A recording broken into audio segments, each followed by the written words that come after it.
যুক্তরাষ্ট্রের ৪৭তম প্রেসিডেন্ট ট্রাম্পের শপথ স্বর্ণযুগের শুরু বলে দাবি তার। দ্বিতীয় মেয়াদে নানা জটিলতার শঙ্কা বিশ্লেষকদের। বিএনপি পুনর্গঠনের কাজ চলছে জানিয়েছেন তারেক রহমান। জনগণের সমর্থন পেলে দেশ পুনর্গঠনের প্রত্যয়। মানুষের দীর্ঘদিনের ভোট দিতে না পারার আক্ষেপ ঘোচাতে চান সিইসি। নিবন্ধন থেকে কেউ যেন বাদ না পড়ে, নির্দেশ কমিশনারদের। বদলে যাচ্ছে পুলিশ, র্যাব ও আনসারের পোশাক। মানসিকতা বদলের আহ্বান। সীমান্তে ব্যবহারের জন্য কেনা হচ্ছে সাউন্ড গ্রেনেড, টিয়ারশেল। যুক্তরাষ্ট্রের ৪৭তম প্রেসিডেন্ট হিসেবে শপথ নিয়েছেন ডোনাল্ড ট্রাম্প। এর মধ্য দিয়ে ৪ বছর পর দ্বিতীয় মেয়াদে হোয়াইট হাউসে ফিরলেন এই রিপাবলিকান নেতা। সোমবার ওয়াশিংটন ডিসির ক্যাপিটাল ভবনে ডোনাল্ড ট্রাম্পকে শপথ পাঠ করান যুক্তরাষ্ট্রের প্রধান বিচারপতি জন রবার্টস। ট্রাম্পই হলেন যুক্তরাষ্ট্রের মোকাবেলায় দ্বিতীয় মেয়াদে ট্রাম্পকে বেগ পেতে হবে। বিশেষ করে রাশিয়া, চীন, ইরান আর মধ্যপ্রাচ্য ইস্যুতে বাইডেন প্রশাসন যেভাবে কঠিন সিদ্ধান্ত নিয়েছে, ট্রাম্পকেও সেভাবেই এগোতে হতে পারে। উন্নয়ন ও সন্ত্রাস দমন সহ বিভিন্ন ইস্যুতে অন্তর্বর্তী সরকারের প্রতি যুক্তরাষ্ট্রের সমর্থন পুনর্ব্যক্ত করেছেন বাংলাদেশে মার্কিন দূতাবাসের নতুন chargé d'affaires Tracy Ann Jackson. রাষ্ট্রীয় অতিথি ভবন যমুনায় সৌজন্য সাক্ষাতে প্রধান উপদেষ্টাকে এই আশ্বাস দেন তিনি। ডক্টর ইউনুস এ সময় আশা করেন ফেব্রুয়ারির মধ্যে জুলাই ঘোষণার বিষয়ে রাজনৈতিক দলগুলো ঐকমত্যে পৌঁছতে পারবে। এছাড়াও রাজনৈতিক দলগুলোর সংস্কারের প্রস্তাবে সম্মত হলে সরকার জুলাই সনদ স্বাক্ষরের অনুরোধ জানাবে বলেও জানান তিনি। মার্কিন চার্জ দ্য অ্যাফেয়ার্স দেশে বেশ কয়েকজন সাংবাদিককে গ্রেফতার এবং ধর্মীয় সংখ্যালঘুদের বিরুদ্ধে কয়েকটি সহিংসতার প্রতিবেদন নিয়ে উদ্বেগ প্রকাশ করে। এ সময় প্রধান উপদেষ্টা বলেন, সরকার দেশের সবার জন্য ন্যায় বিচার নিশ্চিত করতে প্রতিশ্রুতিবদ্ধ। এছাড়াও রোহিঙ্গা সংকটের সমাধান, সার্ককে পুনর্জীবিত করা সহ দ্বিপক্ষীয় বিভিন্ন ইস্যুতে আলোচনা হয় সৌজন্য সাক্ষাতে। বিএনপির ভারপ্রাপ্ত চেয়ারম্যান তারেক রহমান বলেছেন, রাজনৈতিক ঝড়ের পর এখন দল পুনর্গঠনের কাজ চলছে। জনগণের সমর্থন পেলে দেশকেও পুনর্গঠন করা হবে বলে জানান তিনি। বলেন, স্বৈরাচার মুক্ত বাংলাদেশে দেশপ্রেম নিয়ে ৩১ দফা বাস্তবায়ন করতে চান। রিপোর্ট করছেন সিকান্দার রহমান। বাংলাদেশ জাতীয়তাবাদী দল বিএনপির সদস্য নবায়ন কার্যক্রমের উদ্বোধন করেছেন বিএনপির ভারপ্রাপ্ত চেয়ারম্যান তারেক রহমান। আমি সকলেই উৎসব মুখর পরিবেশে বিএনপি নেতারা জানান, গত ১৫-১৬ বছরে অবর্ণনীয় নির্যাতনের শিকার হয়েছেন বিএনপি নেতাকর্মীরা। তারপরও তারা দেশের স্বার্থে দলকে আঁকড়ে ধরে রেখেছেন। তৃণমূলের নেতাকর্মীদের ত্যাগ ও তাদের উপর নির্যাতনের কথা শ্রদ্ধার সাথে স্মরণ করেন বিএনপির সিনিয়র নেতারা। আমরা এই কর্মসূচিটাকে যেন জাতীয় কর্মসূচি হিসাবে আওয়ামী লীগের শাসন আমলে যে শ্বেতপত্র, সেটার যেমন পাবলিসিটি করব, প্রচার করব, পজিটিভলি ৩১ দফাটাও আমরা সামনে নিয়ে যাব। একটা রাজনৈতিক দলের দায়িত্ব হলো শুভানুধ্যায়ী যারা তাদেরকে সমর্থক বানানো, যারা সমর্থক তাদেরকে সদস্য বানানো, যারা সদস্য তাদেরকে কর্মী বানানো, যারা কর্মী তাদেরকে নেতা বানানো। এই কাজটা শুরু করতে যাচ্ছেন আপনারা। শুধুমাত্র স্লোগান দিয়ে কিন্তু আমরা এই সামনের বা আরো সামনের যুদ্ধ জয় করতে পারবো না। আরেকটি কথা যেটা আমি আগে বলছি, এখনো বলছি, যে আমাদেরকে রিক্রুটমেন্টটা যদি ভবিষ্যতে যখন আমরা করব, নতুন সদস্য নেব, তখন যেন আমরা ভালো দেখে, ভালো মানুষ দেখে, ভালো মেধাবী লোককে দলের মধ্যে নিয়ে এসে দল শক্তিশালী হবে, সমৃদ্ধ হবে। ভারপ্রাপ্ত চেয়ারম্যান তারেক রহমান বলেন, দেশের ওপর রাজনৈতিক ঝড় বয়ে গেছে। বিগত স্বৈরাচার আমলে দেশের প্রতিটি প্রতিষ্ঠান দলীয়করণ করে ধ্বংস করা হয়েছে। এখন পুনর্গঠনের সময় জানিয়ে তারেক রহমান বলেন, দেশ গঠনে ৩১ দফা বাস্তবায়ন করা হবে। ঝড়ের পরে আমরা দলকে পুনর্গঠন করছি। আমরা দৃঢ়ভাবে বিশ্বাস করতে চাই আমরা ইনশাল্লাহ জনগণের সমর্থন আমরা পাব। জনগণের সমর্থন পাবার পরে আমাদের দেশকেও পুনর্গঠন করতে হবে। দলকে যদি আমরা সঠিকভাবে পুনর্গঠন করতে না পারি, আমরা দেশকে পুনর্গঠন করতে পারবো না। দেশকে পুনর্গঠন করার জন্য, রাষ্ট্রকে মেরামত করার জন্য আমরা কিন্তু ৩১ দফা দেশের সামনে, দেশের মানুষের সামনে উপস্থাপন করেছি। আমরা সেটিকে যদি বাস্তবায়ন করতে হয়, অবশ্যই আমাদের দলকে ঐক্যবদ্ধ, দলকে পুনর্গঠিত করতে হবে। দলে আরও বেশি মেধাবী ও যোগ্যতা সম্পন্ন তরুণ, যুবক ও নারীদের অন্তর্ভুক্ত করার কথা উঠে আসে আলোচনায়। সেক্ষেত্রে তৃণমূল থেকে সাংগঠনিক কাজ আরও জোরদারের কথা বলেন তারা। কর্মী বহু সিকান্দার রেমান, বাংলা ভিশন, ঢাকা। অতীতের স্বৈরাচারদের পরিণতির কথা বিবেচনা করে শীঘ্রই জাতীয় নির্বাচনের ব্যবস্থা করার দাবি জানিয়েছেন বিএনপি স্থায়ী কমিটির সদস্য ডক্টর খন্দকার মোশাররফ হোসেন। ঢাকা মেডিকেল কলেজে বিএনপির প্রতিষ্ঠাতা শহীদ রাষ্ট্রপতি জিয়াউর রহমানের 89তম জন্মদিন উপলক্ষে ডক্টর অ্যাসোসিয়েশন অব বাংলাদেশ ড্যাব আয়োজিত জিয়া ও বহুদলীয় গণতন্ত্র এবং বর্তমান রাজনৈতিক প্রেক্ষাপট শীর্ষক আলোচনা সভায় তিনি এসব কথা বলেন। অন্তর্বর্তীকালীন সরকারকে সম্মানের সাথে বিদায় নিতে হলে দ্রুত জনগণের নির্বাচিত প্রতিনিধির কাছে ক্ষমতা হস্তান্তর করার কথা বলেন তিনি। একই সাথে সব দলের সাথে কথা বলে সংস্কারের চূড়ান্ত ঘোষণা করার দাবিও জানান তিনি। ডক্টর মোশাররফ বলেন, বর্তমান বাংলাদেশে যে অর্থনৈতিক ভিত্তির উপর দাঁড়িয়ে আছে এর সূত্রপাত শহীদ রাষ্ট্রপতি জিয়াউর রহমান করেছিলেন। অন্তর্বর্তী সরকারকে দ্রুত নির্বাচন দিতে আহ্বান জানিয়েছেন নাগরিক ঐক্যের সভাপতি মাহমুদুর রহমান মান্না। বৈষম্য দূর করে গণতান্ত্রিক প্রক্রিয়ায় যেতে নির্বাচনের কোনো বিকল্প নেই বলে মন্তব্য করেছেন বিপ্লবী ওয়ার্কার্স পার্টির সাধারণ সম্পাদক সাইফুল হক। রাজধানীতে আলাদা অনুষ্ঠানে এসব কথা বলেন তারা। জাতীয় প্রেস ক্লাবে 5 আগস্ট পরবর্তী বাংলাদেশ নিয়ে আলোচনার আয়োজন করে বাংলাদেশ রাষ্ট্র সংস্কার পার্টি। এতে বক্তারা বলেন, শূন্যস্থান পূর্ণ করাই সংস্কার নয়, রাষ্ট্রের পাশাপাশি রাজনৈতিক দলেও সংস্কার দরকার। আলোচনায় নাগরিক ঐক্যের সভাপতি মাহমুদুর রহমান মান্না বলেন, সংস্কার প্রশ্নে স্পষ্ট অবস্থানে থাকতে হবে অন্তর্বর্তী সরকারকে। ভালো লাগুক খারাপ লাগুক, আপনার এলাকার হাটটাও দখল করেছে, আপনার বাস স্ট্যান্ডটা সে দখল করেছে, যেখানে যেখানে সম্ভব চাঁদাবাজি করেছে, চাঁদা রাতিরে থাকতে পারবেন সেই পরিস্থিতি করেছে। কিছু করতে পারছেন? কমপ্লেন করবার কেউ আছে? এই যে গভর্নমেন্ট আছে সেই গভর্নমেন্টের কাছে কমপ্লেন করতে পারছেন? কমপ্লেন করলে গভর্নমেন্ট শুনছে? আমি ভাই সিম্পল বুঝি, একটা ভালো ইলেকশন চাই এখন। কারণ আপনি তো দাম কমাতে পারবেন না, আপনি পুলিশ ঠিক করতে পারবেন না, ছিনতাই লুটপাট শুরু হয়ে গেছে না, কিছু করতে পারেননি তারা। সিভিল অ্যাডমিনিস্ট্রেশন ঠিক করতে পারেন নাই, কোনো জায়গায় পারছেন না, যখন তাড়াতাড়ি ভোট দিয়ে দেওয়া ভালো। না হলে সমস্যা হচ্ছে এই সরকারটাও যখন অপ্রিয় হয়ে যাবে যদি হয়, এবং মানুষ যদি রাস্তায় নেমে যায়, কোনোদিন যদি বলে এত টাকা দিয়ে চাল কিনবো না, এত দ্রব্যমূল্য বাড়লে তোমাকে দরকার কি, তখন আমরা একেবারে পাথারে পড়ে যাব, অকুল সমুদ্রে পড়বো। কি ঠিক করবো আমরা? কিভাবে আরেকটা গভর্নমেন্ট আসবে? মার্শাল ল ছাড়া গতি থাকবে না। এদিকে শাহবাগ এলাকায় এক আলোচনায় বিপ্লবী ওয়ার্কার্স পার্টির সাধারণ সম্পাদক বলেন, অনির্বাচিত সরকার বেশিদিন ক্ষমতায় থাকা ঠিক নয়, ভোটাধিকার নিশ্চিত করে দেশকে গণতান্ত্রিক প্রক্রিয়া ফেরাতে অন্তর্বর্তী সরকারকে আহ্বান তার। বিপ্লবী ওয়ার্কার্স পার্টি থেকে প্রত্যাশাটা খুবই সীমিত আমাদের। আমরা আমাদের ভোটের গণতান্ত্রিক অধিকার নিশ্চিত করতে চাই। নিয়মতান্ত্রিকভাবে সরকার পরিবর্তনের একটা যে ধারা বন্ধ করে দেওয়া হয়েছিল, সেটা আসলে সেটা ভালো। আমরা এখানে বিশেষ করে জনগণের গণতান্ত্রিক অধিকারটা, যেটা শ্রমজীবী সাধারণ মানুষের জন্য অত্যন্ত গুরুত্বপূর্ণ, সেটাকে আমরা সম্প্রসারিত করতে চাই, যাতে পরবর্তীকালে শ্রেণী গণ আন্দোলনের তার জমিনটা তৈরি করা যায়। একটা গণতান্ত্রিক আবহাওয়া, গণতান্ত্রিক পরিবেশ যদি থাকে। দেশে এখনো বৈষম্য চলমান অভিযোগ করে বক্তারা বলেন, শহীদদের আত্মত্যাগকে ক্ষমতার সিঁড়ি হিসেবে ব্যবহার করা 24-এর গণ অভ্যুত্থানের চেতনার পরিপন্থী।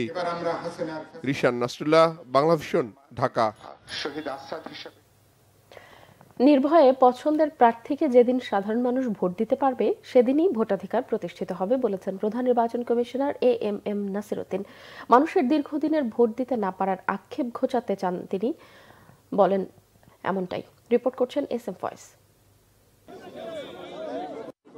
দেশব্যাপী সপ্তমবারের মতো বাড়ি বাড়ি গিয়ে ভোটার তালিকা হালনাগাদ কার্যক্রম শুরু করেছে নির্বাচন কমিশন।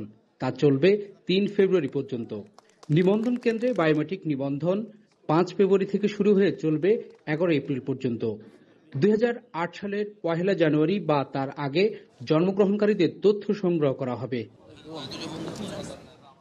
ঢাকা জেলার সাভার উপজেলা পরিষদ মিলনায়তনে প্রধান নির্বাচন কমিশনার এএমএম নাসির উদ্দিন ও নির্বাচন কমিশনাররা ভোটার তালিকা হালনাগাদ কর্মসূচির উদ্বোধন করেন। এ সময় সুষ্ঠু, নিরপেক্ষ ও গ্রহণযোগ্য নির্বাচন করার আশ্বাস দেন সিইসি। মানুষকে যাতে আমরা উদ্বুদ্ধ করতে পারি যে আপনারা ভোট দেওয়া যেমন দায়িত্ব, কেউ যাতে আপনার ভোটটা অন্য কেউ যাতে দিয়ে যেতে না পারে, আপনার ভোটের বাক্সটা যাতে কেউ দখল করতে না পারে, আপনার ভোটের কেন্দ্রটা যাতে কেউ দখল করতে না পারে, এই জন্য মানুষের মধ্যে সচেতনতা সৃষ্টি, মানুষকে যাতে আমরা সাথে পাই, আপনারা দয়া করে এই সচেতনতা সৃষ্টি করতে, অ্যাওয়ারনেসটা সৃষ্টি করার জন্য আপনারা ভূমিকা রাখবেন, এই প্রত্যাশা আমরা করি। AM নাসিরউদ্দিন বলেন, যে কোনো মূল্যে জনগণের ভোটাধিকার ফিরিয়ে দেওয়া হবে। আমাদের ইয়াঙ্গার জেনারেশন যাতে ভোটটা দিতে পারে, আগে অনেকে যে ভোটার হয়েছে ভোট দিতে পারে নাই, তাই তারা রক্ত দিল, এত ইনজিউর হইলো, যদি ভোটটা যদি দিতে না ব্যবস্থা যদি আমরা না করতে পারি, তাহলে তো জাতির সাথে আমরা যে প্রতিশ্রুতিবদ্ধ, জাতির কাছে আমরা ওয়াদাবদ্ধ, এই 18-20 মানুষ যে বঞ্চিত হইলো তারা কোথায় যাবে? তাদের বঞ্চনার কথা কার কাছে বলবে? তাদের বঞ্চনার বিষয়টা কে দেখবে? Election commission. এবং আমরা সম্মিলিতভাবে তাদের বঞ্চনাটা বোঝাতে চাই। তারা যে দিনে বঞ্চিত হয়েছে ভোটের অধিকার থেকে, এই সুযোগ এসছে, এখন ইনশাল্লাহ আমরা এই সুযোগটা আমরা নিব। সবশেষ হালনাগাদ কার্যক্রমে নারী ভোটারের সংখ্যা আশঙ্কাজনক কম হওয়ায় এবার তথ্য সংগ্রহকারীদের সতর্ক থাকার আহ্বান জানান নির্বাচন কমিশনাররা। হুঁশিয়ার করেন 2 জায়গায় ভোটার না হতে। সবশেষ হালনাগাদ অনুযায়ী দেশে ভোটার সংখ্যা 12,18,50,160 জন। SM Foyez, Bangla Vision, Savar, Dhaka. ছাত্র জনতার অভ্যুত্থানের সময় হত্যাকাণ্ডে জড়িত থাকার অভিযোগে পুলিশের 1 সহকারী কমিশনার ও 2 কনস্টেবলকে কারাগারে পাঠিয়েছে আন্তর্জাতিক অপরাধ ট্রাইব্যুনাল। এছাড়াও ট্রাইব্যুনালের বিচার কার্যক্রমের এখতিয়ারকে চ্যালেঞ্জ করে অবসরপ্রাপ্ত মেজর জেনারেল জিয়াউল আহসানের করা আবেদনের শুনানি শেষে রায়ের তারিখ দেওয়া হয়েছে বুধবার। বিস্তারিত নাবিল জাহাঙ্গীরের রিপোর্টে। জুলাই আগস্ট ছাত্র জনতার আন্দোলনে চালানো হত্যাকাণ্ডের বিচারের এখতিয়ার আন্তর্জাতিক অপরাধ ট্রাইব্যুনালের আছে কিনা এই প্রশ্নে সোমবার উত্তপ্ত ট্রাইব্যুনাল। এই পিটিশনটা মূলত করা হয়েছে মিডিয়া অ্যাট্রাকশনের জন্য, সেটা আমরা বলেছি। উনি ওনার মনের মাধুরী মিশিয়ে উনি প্রসিকিউশন সবসময় এখানে বক্তব্য দেন। ওনার প্রথম বক্তব্য বিভিন্ন রকমের বক্তব্য আছে। এনটিএমসির সাবেক মহাপরিচালক অবসরপ্রাপ্ত মেজর জেনারেল জিয়াউল আহসানের পক্ষে করা আবেদনের শুনানি শেষে বুধবার রায়ের তারিখ দেয় আদালত। এই যে ইন্টারন্যাশনাল ক্রাইমস ট্রাইব্যুনালে এই মামলাগুলো চলতে পারে, কারণ এটা হচ্ছে একটা পলিটিক্যাল বিষয় ছিল। এটা কোনো যুদ্ধ ছিল না, স্বাধীনতার যুদ্ধ ছিল না, একদম ডিরেক্ট একটা পলিটিক্যাল। ওয়ার ক্রাইমস হওয়ার জন্য যুদ্ধ লাগবে, কিন্তু ক্রাইমস এগেইনস্ট হিউম্যানিটি হওয়ার জন্য কোনো যুদ্ধের প্রয়োজন নেই। যেটা ছাত্রদের উপরে হয়েছে, জুলাই আগস্টে হয়েছে, একটা নির্ধারিত পদ্ধতিতে সারা দেশব্যাপী ওয়াইড স্প্রেড এবং সিস্টেম্যাটিক অ্যাটাক হয়েছে এটাকে নির্মূল করার জন্য, তাহলে সেটা ক্রাইমস এগেইনস্ট হিউম্যানিটি হবে। এছাড়া 20 জুলাই যাত্রাবাড়ি এলাকায় আন্দোলন চলাকালে পুলিশের গুলিতে নিহত কলেজ ছাত্র ইমাম হোসেন তাইম হত্যা মামলায় পুলিশের সহকারী কমিশনার তানজিল আহমেদ, গাজীপুরের কোনাবাড়িতে 5 আগস্ট কলেজ ছাত্র মোহাম্মদ হৃদয় হত্যাকাণ্ডে অভিযুক্ত কনস্টেবল আকরাম হোসেন এবং উত্তরায় ছাত্র জনতার আন্দোলন দমনে পরিচালিত হত্যাকাণ্ডে অংশগ্রহণের অভিযোগে কনস্টেবল হোসেন আলীকে গ্রেপ্তার দেখিয়ে কারাগারে পাঠানোর নির্দেশ দিয়েছে ট্রাইব্যুনাল। কোনাবাড়ির ঘটনায় আপনারা যে হৃদয় কথা জানেন, হৃদয়কে যেভাবে মারা হয়েছিল, একদম চারিদিক দিয়ে ঘেরাও করে বুকে ঠেকিয়ে গুলি করা হয়েছিল, সেই মামলায় একজন আসামি, একজন যাত্রাবাড়ির ওখানকার অ্যাসিস্ট্যান্ট কমিশনার তানজিল, আরেকটা ছিল উত্তরার ঘটনায়, যাই হোক আমরা তার নাম আমরা বলছি না আপনাদের কাছে। এই 3 জনকে কারাগারে পাঠানোর আদেশ দেওয়া হয়েছে।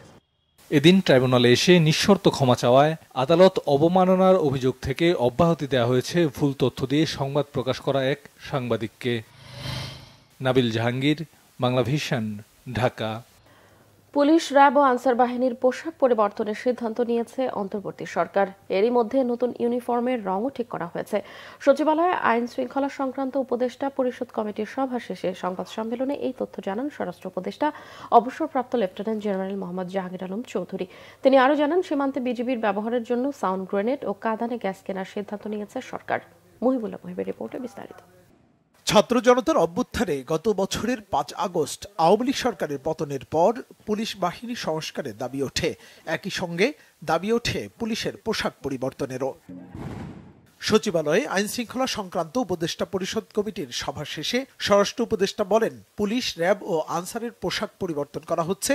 পুলিশের পোশাক হবে আয়রন রঙের, র্যাবের পোশাক হবে জলপাই আর আনসারের পোশাক হবে সোনালী গমের রঙের। পোশাকের সিদ্ধান্তটা হয়ে গেছে, আমরা পুলিশের জন্য, র্যাবের জন্য এবং আনসারের জন্য 3টা সিলেক্ট করা হয়েছে। ভাই এটা ইমপ্লিমেন্ট হবে তো আস্তে আস্তে, একসাথে তো সবাইরে পড়া যাবে না, যেহেতু এই জিনিসগুলি যে সময় ধরেন আস্তে আস্তে একটা যে সময় হয় আস্তে আস্তে ইমপ্লিমেন্ট করতে হয়। যেমন ধরেন আপনাকে যে সময় বলছি ভিতরে আসেন, সব কি একসাথে ঢুকতে পারছেন? আস্তে আস্তে ঢুকছেন না, এরকম একটু আস্তে আস্তে ইমপ্লিমেন্ট করতে।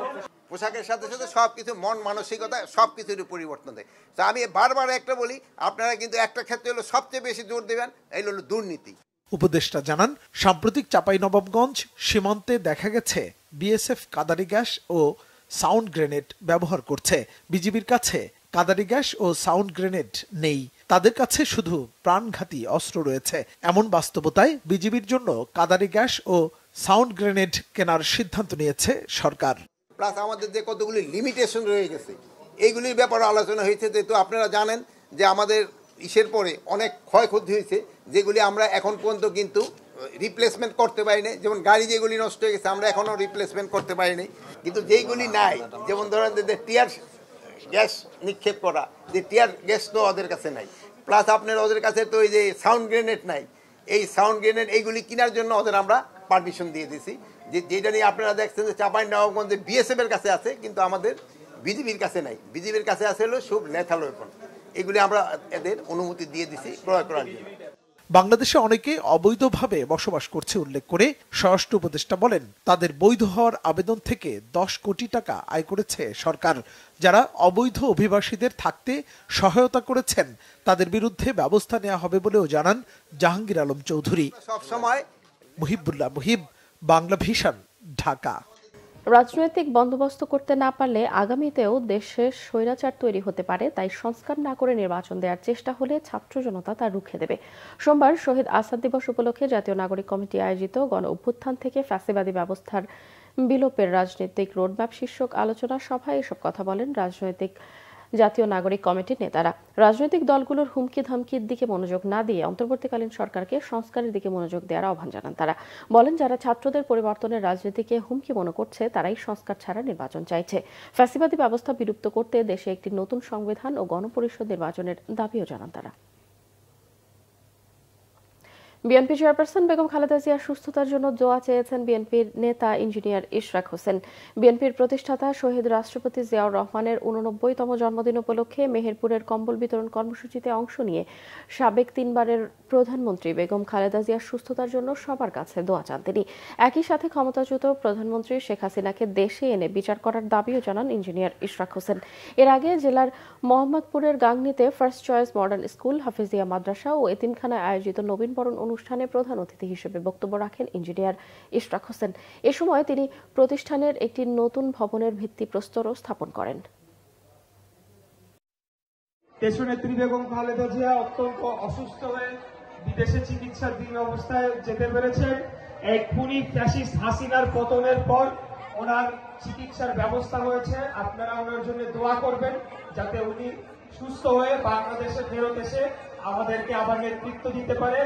আর এই ফ্যাসিস্ট খুনি হাসিনা, এই গণহত্যাকারীকে যাতে আমরা বাংলাদেশের মাটিতে এনে তার বিচার। মেডিকেল ভর্তি পরীক্ষায় কোটায় উত্তীর্ণ 193 জনের সনদ চেয়েছে স্বাস্থ্য অধিদপ্তর। সনদ যাচাই বাছাই করে অনলাইনে আপডেট করতে বলা হয়েছে। ওই যাচাই বাছাই কার্যক্রম সম্পন্ন না হওয়া পর্যন্ত এই 193 জনের ভর্তি সংক্রান্ত যাবতীয় কার্যক্রম স্থগিত থাকবে বলেও জানানো হয়েছে। স্বাস্থ্য শিক্ষা অধিদপ্তরের বিজ্ঞপ্তিতে বলা হয়েছে, 27, 28 ও 29 জানুয়ারি এই 3 দিন কোটায় উত্তীর্ণরা সমস্ত কাগজপত্র নিয়ে মন্ত্রণালয়ে আসবে। সন্তান ছাড়া অন্য কেউ এই তালিকায় রয়ে গেছে কিনা তা যাচাই করা হবে। সন্তান ছাড়া যদি অন্য কেউ লিস্টে থাকে তাহলে তার স্থান পাওয়ার কোনো সুযোগ নেই। রবিবার 2024-25 শিক্ষাবর্ষের মেডিকেল ভর্তি পরীক্ষার ফল প্রকাশ করে স্বাস্থ্য শিক্ষা অধিদপ্তর। দেশের 37টি সরকারি মেডিকেল কলেজে ভর্তির জন্য প্রাথমিকভাবে 5372 জন নির্বাচিত হয়, যাদের মধ্যে মুক্তিযোদ্ধার সন্তান কোটার 193 জন রয়েছেন। সংবাদ শেষ করব ক্রাউন 7 শিরোনামগুলো আরো একবার জানি। যুক্তরাষ্ট্রের 47তম প্রেসিডেন্ট ট্রাম্পের শপথ, স্বর্ণযুগের শুরু বলে দাবি তার। দ্বিতীয় মেয়াদে নানা জটিলতার সংখ্যা বিশ্লেষকদের। বিএনপি পুনর্গঠনের কাজ চলছে জানিয়েছেন তারেক রহমান। জনগণের সমর্থন পেলে দেশ পুনর্গঠনের প্রত্যয়। মানুষের দীর্ঘদিনের ভোট দিতে না পারার আক্ষেপ ঘোচাতে চান সিইসি। নিবন্ধন থেকে কেউ যেন বাদ না পড়ে, নির্দেশ কমিশনারদের। বদলে যাচ্ছে পুলিশ, র্যাব ও আনসারের পোশাক, মানসিকতা বদলের আহ্বান। সীমান্তে ব্যবহারের জন্য কেনা হচ্ছে সাউন্ড গ্রেনেড, টিয়ার শেল। দর্শক, এই ছিল এখনকার মতো। পরের সংবাদ সকাল 10টায়, এর আগে সকাল 9টায় রয়েছে নিউজ টপ 10 দেখার আমন্ত্রণ রইল। এছাড়া বাংলাদেশের সংবাদ ও সংবাদ সংশ্লিষ্ট অনুষ্ঠান দেখতে ভিজিট করুন www.bbnews24.com ও facebook.com/bangladeshi-news এবং সাবস্ক্রাইব করুন youtube.com/bangladeshi-news। এতক্ষণ সঙ্গে থাকায় ধন্যবাদ সবাইকে।